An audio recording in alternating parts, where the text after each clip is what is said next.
I'm going to go with my gut here and say that you're dealing with someone that's just viciously cruel, and they didn't have the decency to wait until you got home to have this uncomfortable conversation, but at least have it in person.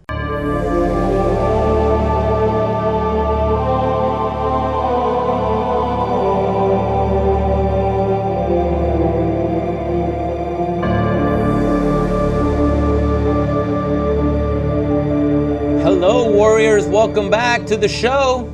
This is the Psychopath Exposure Show. This is Kita. And this is a comment that somebody left on the YouTube channel comments that I'm going to read right now for you from Casper, because Casper Nielsen said something very interesting. Kind of funny, actually, because I hear comments like this a lot. They start off like this. I'm thinking this guy must know the woman who just dumped me via WhatsApp message after 13 years together.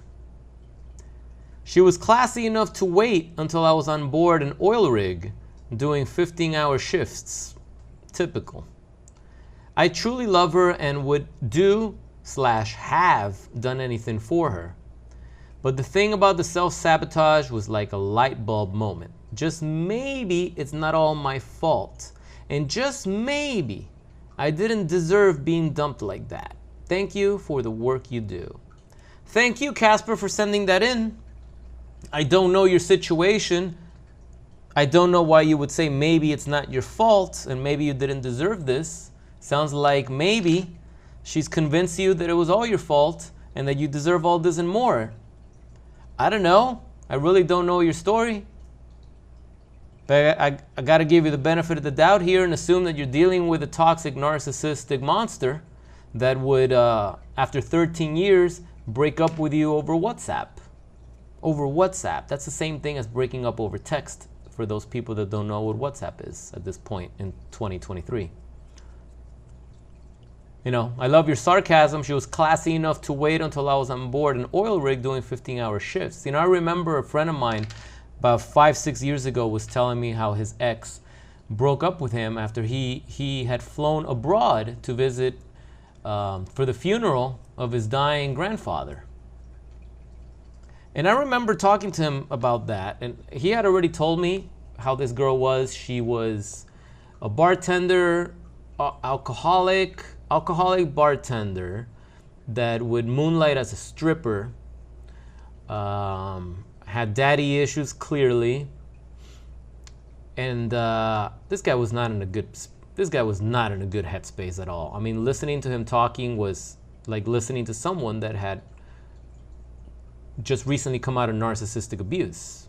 So I was listening. I was like, I've heard it all this before, but just let him vent, let him rant, until he finally told me that his grandfather was, died. He flew off to the funeral, and then that's when she decides to call him long distance and tell him, hey, you know what? I think we need to break up and see other people. I can't handle this relationship anymore, yada, yada, yada.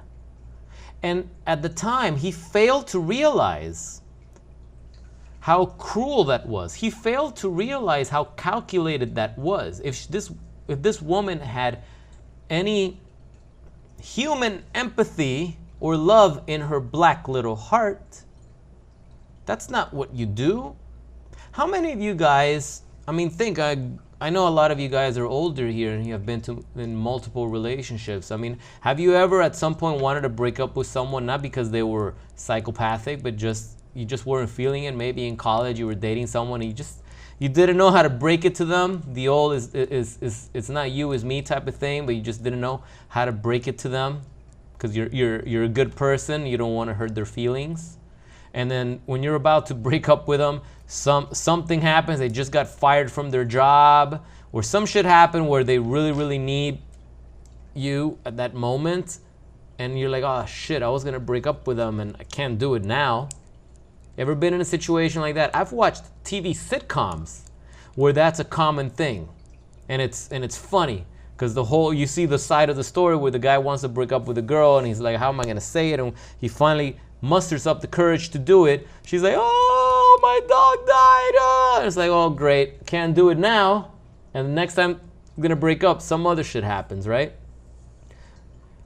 You see, that's called empathy.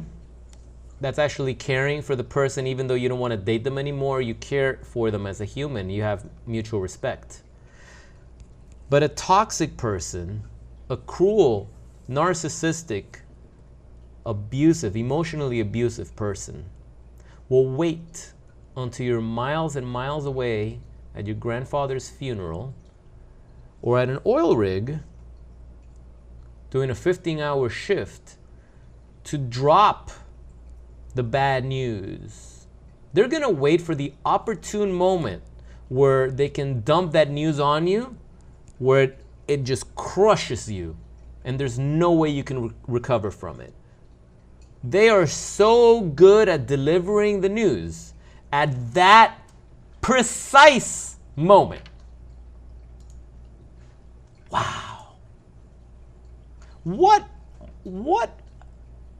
are you thinking? Like, try to put yourselves in the shoes of the narcissist, if you can imagine. And think to yourself, wow, you know what would be a great idea? To break up with this person at this moment where they really need support. Let's just add to the fire by just crushing them at their most vulnerable moment. Doesn't that sound like something an enemy would do? Like, if you want to crush your enemy, like hit them, kick them when they're down, right? At their most vulnerable moment, that's when you attack. Isn't that how you crush your enemies? Well, then that's your enemy. Someone that does that is your enemy.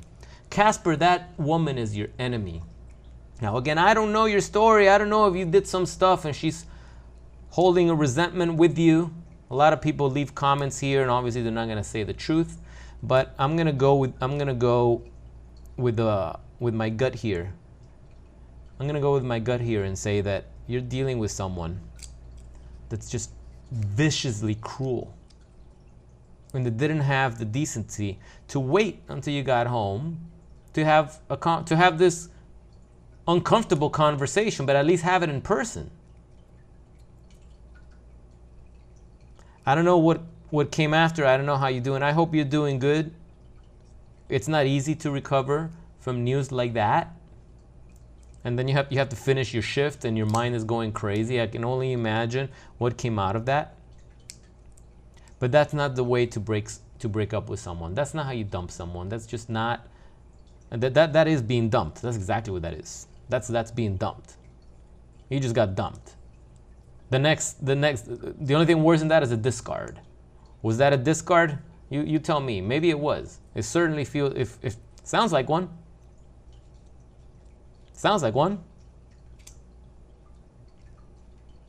You know what's interesting is that even when this happens, a lot of people give the narcissist another chance. Even after something like this. Now that you know what they're capable of, you still give them another chance because you're so broken inside. And perhaps they have broken you. No doubt about that.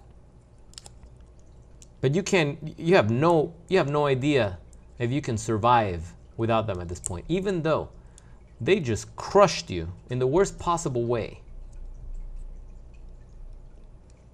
When you guys heal from this type of stuff and you look back, you really want to kick yourself in the ass when you realize, wow, like this person did this, and that. And for a year, I was just, but why did she do this? But why does she keep doing that? But how could somebody do something like that? It's been a year. It's been a year. And they didn't even give you the common courtesy to break up with you in person and have a rational conversation and have an amicable breakup. They had to do some shit like that. And that's where you're focusing your energy after all this time on that. Well, this is what happens when you're entangled with a narcissist. This is why people can't move on, and this is why people tell you, hey, what the hell? You'll find another girl. Yeah, when it's a narcissist, it messes up your wiring, and you end up ruminating and just suffering for a long time, longer than you should. Way longer than you should. This is what happens. But in spite of that, when you put it into words, doesn't it sound pathetic? How you're wasting time over somebody that would crush you like that? That person does not deserve your suffering. That person does not deserve for you to be entertaining thoughts about them, ruminating, remembering the good times, missing them, actually missing them, fantasizing about having sex with them again. They don't deserve that. They don't deserve 0.5% of your attention. But when you go through narcissistic abuse, when you go through a narcissistic discard, this is what happens. That's why most people don't understand unless they go through it. That's why you'll read comments of some ignorant people that will just come in here, they'll see a video thanks to the YouTube algorithm, and they'll say some stupid shit like, oh, you just got dumped, move on, cry baby, or whatever the hell they say.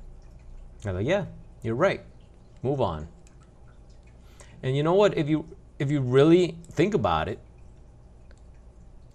if you just made a commitment to yourself to just move on and fuck all this shit, and you really simplified things, and instead of obsessing about how the narcissist works and why they did it and all you did for them, can you believe that instead of using all that energy, instead of doing all that shit and wasting your energy, really, not using it, wasting it, why don't you apply your energy into moving on, just like the ignorant say? What do you think would happen? Just a thought experiment. What if it was that simple? What if it really was that simple? What if all you had to do was take control of your thoughts and change them? Do you think it would change the way you feel? Do you think changing your thoughts would affect the way you feel? And if you feel differently, would that inspire different thoughts? And if that's true, could those different thoughts and those different feelings inspire you to do bigger and better things and free your mind from the rumination and from the trap and from the obsessive, compulsive, bad habit that has pretty much formed from ruminating all the time? Would that change anything? The answer is yes. The minute you change your thoughts, your feelings change. It's how it works. And if you get into the habit of thinking better thoughts and stopping the thoughts that you don't want and observing them and stopping them and refocusing, you're eventually going to build a better habit. And the good feelings that come with that better habit feel a lot better than the negative feelings you get from the bad habit, don't they? So maybe, just maybe, you have the power to mitigate the rumination. Maybe, just maybe, you have the power to take control back of your life and get through this faster than you think. Let me know what you think. And then I'll let you know what I think and what I did. But I've talked about that in other videos, so I won't go into detail on this one. But again, thanks for sending in that comment, man. I hope you're doing a lot better. I hope you're not in that relationship anymore. 13 years is a long time, but after some shit like that, man, you gotta cut that. You gotta cut that, because there's just no going back. This is the point of no return. That's the point of no return. So if we're out of words, I ran out of words for the night. So I hope you guys are feeling amazing. And I will see you in the next video. This is Kita with Psychopath Exposure signing off. Peace.